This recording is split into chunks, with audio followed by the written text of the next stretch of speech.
आप सभी को नमस्कार। नई शिक्षा नीति के तहत बीए, बीएससी, बीकॉम, बीबीए सभी संकाय के विद्यार्थी के लिए आधार पाठ्यक्रम महिला सशक्तिकरण के महत्वपूर्ण प्रश्न, जो कि ये महिला सशक्तिकरण का सिलेबस है, जिसमें आपका अधिकतम 50 अंकों का वस्तुनिष्ठ प्रश्न होता है, जिसमें न्यूनतम अंक आपको 17 अंक प्राप्त करने होते हैं।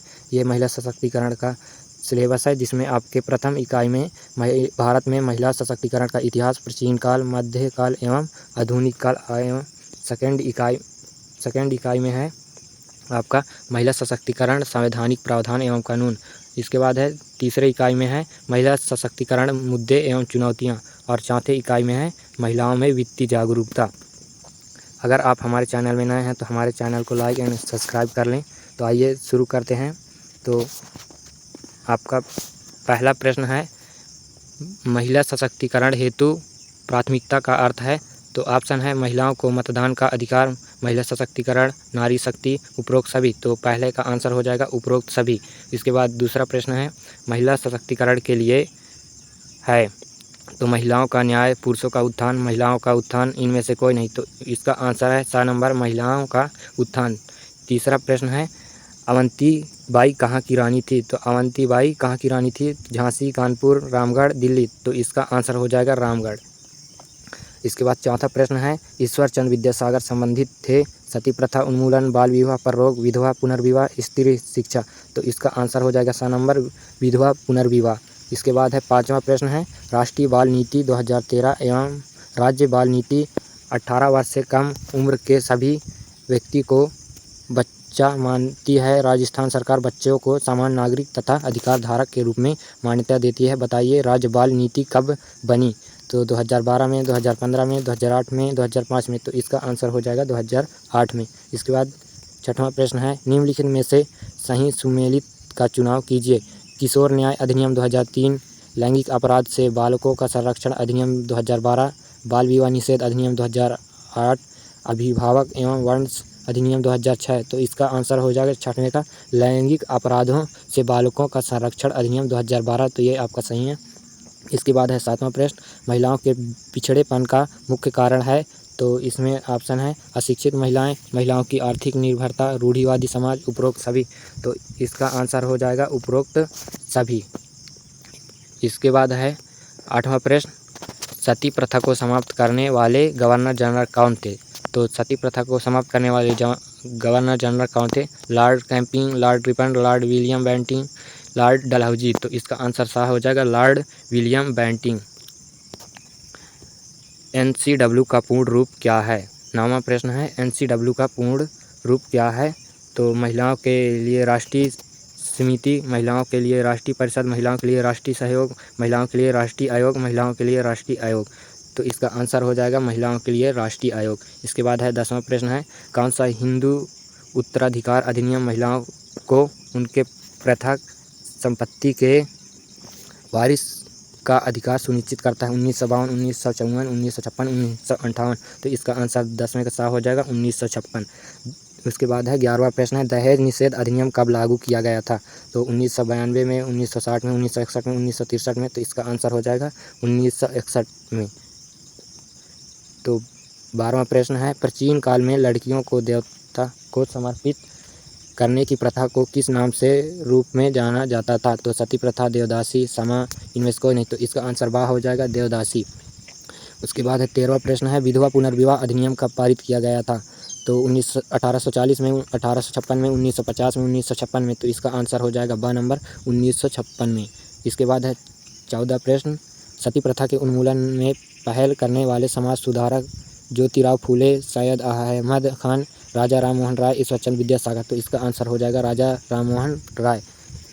इसके बाद है 15वां प्रश्न है, राज्य दत्तक ग्रहण संसाधन एजेंसी की स्थापना राजस्थान सरकार द्वारा वर्ष 2011 में की गई थी। बताइए राज्य दत्तक ग्रहण संसाधन एजेंसी का शॉर्टकट नाम क्या है?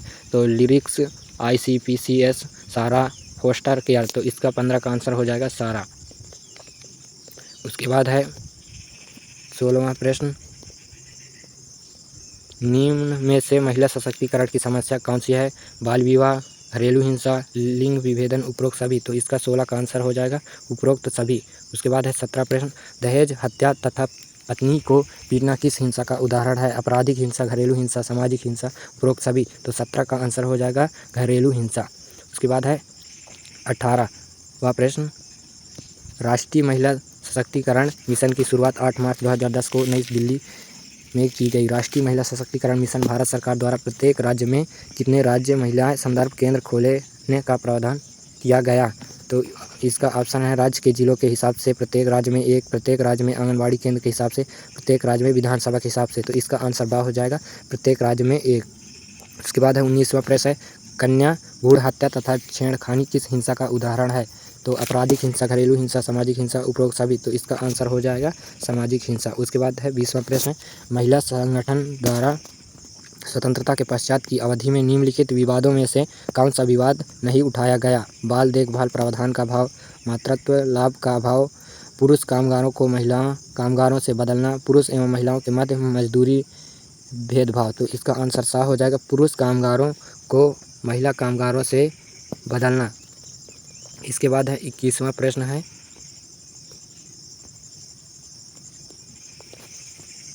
राजस्थान राज्य बालिका नीति लागू करने वाला राजस्थान देश का पहला राज्य है। बताइए राज्य मंत्रिमंडल द्वारा राज्य बालिका नीति को मंजूरी कब प्रदान की गई, जिससे इस नीति से बालिकाओं को बेहतर शिक्षा, स्वास्थ्य और सुरक्षा मिलेगी?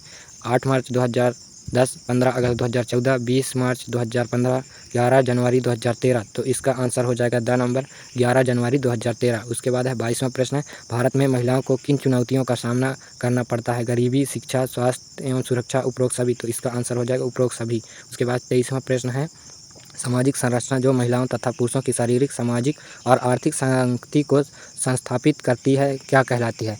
तो स्त्रीत्व, पितृसत्ता, मंदांगी, लिंग भेदभाव। तो इसका आंसर हो जाएगा पितृसत्ता। इसके बाद है 24 प्रश्न, गोधन उप समूह में स्वयं सहायता समूह के आर्थिक सशक्तिकरण हेतु निम्न को सम्मिलित नहीं किया गया है? Rajasthan cooperative dairy federation limited, पशुपालन विभाग, महिला बेसिक कंप्यूटर प्रशिक्षण, सहकारिता विभाग। तो इसका आंसर सा हो जाएगा महिला बेसिक कंप्यूटर प्रशिक्षण। उसके बाद है 25वां प्रश्न, निम्नलिखित में से कौन सी महिला सशक्तिकरण में सहायक एजेंसी नहीं है? तो RBI, NGO, पंचायती राज संसाधन, SGH। तो इसका आंसर हो जाएगा आ नंबर RBI। उसके बाद है 26वां प्रश्न है, महिला सशक्तिकरण एवं शिक्षा को सुनिश्चित करने के उद्देश्य से माननीय प्रधानमंत्री भारत सरकार द्वारा बेटी बचाओ बेटी पढ़ाओ योजना का शुभारंभ भारत के 100 जिलों हेतु किया गया, जिसमें राजस्थान में सबसे कम शिशु लिंगानुपात वाले 10 जिले शामिल किए गए। निम्न में से कौन सा जिला इनमें से शामिल नहीं है? दौसा, झुंझुनू, चूरू, सवाई माधोपुर। तो इसका आंसर सा हो जाएगा चूरू। इसके बाद है 27वां प्रश्न है, महिला सशक्तिकरण हेतु कार्य करने वाला एक गैर सरकारी संगठन कौन सा है? तो गुंज, चाइल्डलाइन इंडियन फाउंडेशन, आशा, जीवन सेवा संस्था। तो इसका आंसर सा हो जाएगा आशा। इसके बाद है 28वां प्रश्न है, निम्नलिखित में से कौन सा महिला विकास NGO नहीं है? कदम, सेवा, सावधान, सहेली। तो इसका आंसर हो जाएगा सावधान सा। उसके बाद है 29वां प्रश्न है, भारत सरकार द्वारा संपोषित किशोरी शक्ति योजना को राज्य में किस रूप में संचालित करने का निर्णय लिया गया? यह योजना राज्य के सभी 274 शहरी एवं ग्रामीण बाल विकास ब्लॉक में शुरू की गई। तो इसका बेटी बचाओ बेटी पढ़ाओ अपनी बेटी योजना, राजीव गांधी किशोरी बालिका सशक्तिकरण योजना, सबल बालिका समृद्धि योजना। तो इसका आंसर बा हो जाएगा अपनी बेटी योजना। इसके बाद है 30वां प्रश्न है, राष्ट्रीय महिला आयोग का मुख्य उद्देश्य क्या है? राष्ट्रीय महिला आयोग का मुख्य उद्देश्य क्या है? बच्चों के अधिकारों को प्रोत्साहित करना, महिलाओं के अधिकारों के लिए स्वयं प्रतिनिधित्व करना, कैदियों के अधिकारों की रक्षा करना, वरिष्ठ नागरिकों के अधिकारों को प्रोत्साहित करना। तो इसका आंसर हो जाएगा बा नंबर, महिला के अधिकारों के लिए स्वयं का प्रतिनिधित्व करना। इसके बाद है 31वां प्रश्न है, राजस्थान सहित 5 प्रदेशों में से कम उम्र के लड़कियों की शादी होने में बढ़ती आबादी पर अंकुश लगाने के लिए जनसंख्या नियंत्रण को उसकी और सन 2010 में किस योजना को प्रारंभ किया गया, जो BPL परिवार की महिलाओं को शादी और बच्चे होने पर उनको राशि देने लाभान्वित किया जाएगा? पुरस्कार राशि किसान विकास पत्र के रूप में दी जाएगी। तो इसका आंसर हो जाएगा ब नंबर, प्रेरणा योजना। उसके बाद है 32वां प्रश्न है, महिला स्वयं सहायता समूह का अंतिम लक्ष्य कौन सा है? धन बचत, सशक्तिकरण, परिक्रमी निधि, ऋण लेना। तो इसका आंसर हो जाएगा सशक्तिकरण। इसके बाद है अगला प्रश्न है 33, राज्य सरकार ने 15 जुलाई 2008 में से किस योजना को शुरू करके इसे लागू करने वाला राजस्थान देश का पहला राज्य बन गया। योजना के तहत ग्रामीण क्षेत्रों में गरीबी रेखा से नीचे के परिवार, लघु हैं, सीमांत कृषि तथा चयनित अनुसूचित जनजाति व जनजाति की महिलाओं को औपचारिक बैंकिंग प्रणाली से जोड़कर सशक्त करने की विश्व की सबसे बड़ी पहल है। इसके अंतर्गत राज्य सरकार परिवार की एक महिला सदस्य ने 1500 रुपये की राशि बैंक में जमा कर दी। इस योजना का क्या नाम रखा गया? इंदिरा गांधी मातृत्व सहयोग योजना, गरिमा बालिका संरक्षण एवं सम्मान योजना, महिला स्वयं सिद्धा योजना, महिला वित्तीय सशक्तिकरण एवं नारी समृद्धि योजना। तो इसका आंसर हो जाएगा द नंबर महिला वित्तीय सशक्ति एवं नारी समृद्धि योजना। उसके बाद है 34 प्रश्न। केंद्रीय महिला एवं बाल विकास मंत्रालय द्वारा 22 जून 2015 में देश भर में नंद पर योजना शुरू सोनीपत जिले के गांव के हसनपुर से की गई। इस योजना के तहत देश भर के आंगनबाड़ी केंद्रों को बड़े बड़े औद्योगिक घरानों, कॉर्पोरेट हाउस को गोद दिए जाएगा। तो बताइए राज्य में नंद घर योजना का लॉन्च कहाँ किया गया? तो नंद घर योजना का लॉन्च 2015 में पाली में 11 मई को किया गया। तो इसका आंसर हो जाएगा स नंबर। इसके बाद है 35वां प्रश्न है, महिलाओं की सशक्त बनाने में गैर सरकारी संगठन को किस समस्या का सामना करना पड़ता है? वित्तीय के क्षेत्र में समस्याएं, कर्मियों के क्षेत्र में समस्याएं, कार्यक्रम की पहचान तथा कार्यान्वयन के क्षेत्र में समस्याएं, उपरोक्त सभी। तो इसका आंसर हो जाएगा उपरोक्त सभी। उसके बाद है 36वां प्रश्न, पीताम्बरा योजना विधवाओं, परित्यागोक्ताओं एवं 40 से अधिक उम्र की एकांकी महिलाओं को आवास सुविधा। इस योजना की शुरुआत कहाँ से की गई? बड़ी झोपड़ी जयपुर, चिकित्सा भवन जयपुर, कन्नौज जयपुर, सीतापुर जयपुर, कनौती जयपुर। तो इसका आंसर हो जाएगा कन्नौज जयपुर। इसके बाद है 37वां प्रश्न है, SHG का कितना प्रतिशत विशेष रूप में महिलाओं के लिए है? तो ऑप्शन है 25%, 50%, 80%, 90%। तो इसका आंसर हो जाएगा 90% द नंबर। उसके बाद है 38वां प्रश्न है, माइक्रो फाइनेंस के वित्तीय चैनलों में से एक HIC मॉडल HG का क्या अर्थ है? तो प्रयोजन सहायता समूह, बढ़ती सहायता समूह, स्वयं सहायता समूह, स्वयं सहायता समूह। तो इसका आंसर हो जाएगा स नंबर, स्वयं सहायता समूह। उसके बाद है 29वां प्रश्न है, बाल विवाह निषेध अधिनियम कब लागू हुआ? तो 2010 में, 2007 में, 2008 में, 2009 में। तो इसका आंसर हो जाएगा 2007 में ब नंबर। आप इसका स्क्रीनशॉट भी ले सकते हैं और बाद में भी पढ़ सकते हैं। तो 40वां प्रश्न है, एक स्वयं सहायता समूह में कितने सदस्य होते हैं? 1 से 5, 5 से 10, 10 से 20, 20 से 25। तो इसका आंसर हो जाएगा स नंबर 10 से 20। इसके बाद है 41वां प्रश्न है, बालक एवं किशोर सम प्रतिषेध एवं विनिमय अधिनियम कब पारित किया गया? तो इसका आंसर है 1986 में स नंबर। इसके बाद है 42वां प्रश्न है, निम्नलिखित में से कौन सा SHG का उद्देश्य है? महिलाओं में बचत की आदत को बढ़ावा देना, महिलाओं के आत्मविश्वास तथा क्षमताओं को बढ़ाना, इसके उपरोक्त सभी। तो इसका 42वां का आंसर हो जाएगा उपरोक्त सभी। उसके बाद है 43वां प्रश्न है, भारतीय दंड संहिता कानून कब लाया गया? 1860 में, 1950 में, 1872 में, 1961 में। तो इसका आंसर हो जाएगा 1860 में।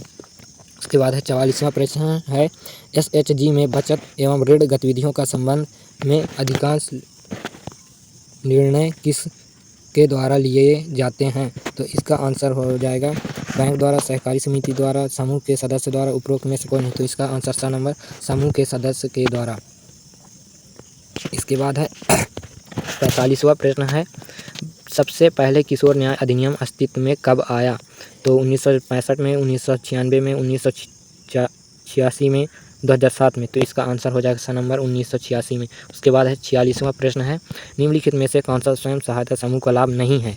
उचित ब्याज, समय पर ऋण प्रदान करना, महिलाओं को आत्मनिर्भर बनाने में सहायता नहीं करता, विभिन्न समस्याओं पर चर्चा करने के लिए एक मंच, महिलाओं को आत्मनिर्भर बनाने में सहायता नहीं करता। तो इसका आंसर सा हो जाएगा, महिलाओं को आत्मनिर्भर बनाने में सहायता नहीं करता। इसके बाद है 47वां प्रश्न है घरेलू हिंसा से महिलाओं का संरक्षण अधिनियम कब पारित किया गया? 2000 में, 2001 में, 2005 में, 2007 में। तो इसका आंसर हो जाएगा 2005 में 100 नंबर। इसके बाद है 48वां प्रश्न है महिलाओं के प्रति पंचायती राज्य का मुख्य उद्देश्य है? महिलाओं को राजनीतिक रूप में जागरूकता बनाना, महिलाओं के विकास प्रशासन में भाग लेने हेतु तैयार करना, महिलाओं को रोजगार प्रदान करना, कृषि उत्पादन में वृद्धि करने हेतु महिलाओं को सूचना देना। तो इसका आंसर हो जाएगा 2 नंबर, महिलाओं को विकास प्रशासन में भाग लेने हेतु तैयार करना। उसके बाद है 49वां प्रश्न है भारत में महिलाओं के लिए कितनी सीटें आरक्षित है? मंत्रिपरिषद, लोकसभा, पंचायती राज संस्थान, राज्य विधानसभाएं। तो इसका आंसर 100 नंबर हो जाएगा पंचायती राज संस्थान। उसके बाद है 50वां प्रश्न है बाल विवाह निषेध अधिनियम 2006 को क्या कहा जाता है? ज्योतसन एक्ट, बालिका वधू act, Sharda act, Nehru act. तो इसका आंसर हो जाएगा शारदा एक्ट, 100 नंबर। उसके बाद है 51वां प्रश्न है पंचायती राज व्यवस्था में महिलाओं के लिए सभी स्तरों पर कितने पद आरक्षित हैं? 1/3, 1/2, 1/3, 1/4। तो इसका आंसर हो जाएगा 1/3। उसके बाद है 52वां प्रश्न है घरेलू हिंसा से महिलाओं को संरक्षण अधिनियम कब से लागू हुआ? तो 26 नवंबर 2006, 26 नवंबर 2006, 26 अक्टूबर 2006, 15 अक्टूबर 2006। उसके बाद है 26 दिसंबर 2006। तो इसका आंसर हो जाएगा 26 अक्टूबर 2006। आप इसका स्क्रीनशॉट भी ले सकते हैं और इसको बाद में भी पढ़ सकते हैं। अगर आपने अभी तक हमारे चैनल को लाइक एंड सब्सक्राइब नहीं किया तो सब्सक्राइब कर दें और लाइक भी कर दें, और इसका आगे का वीडियो अगले पार्ट में आप देख सकते हैं। तो धन्यवाद, जय हिंद।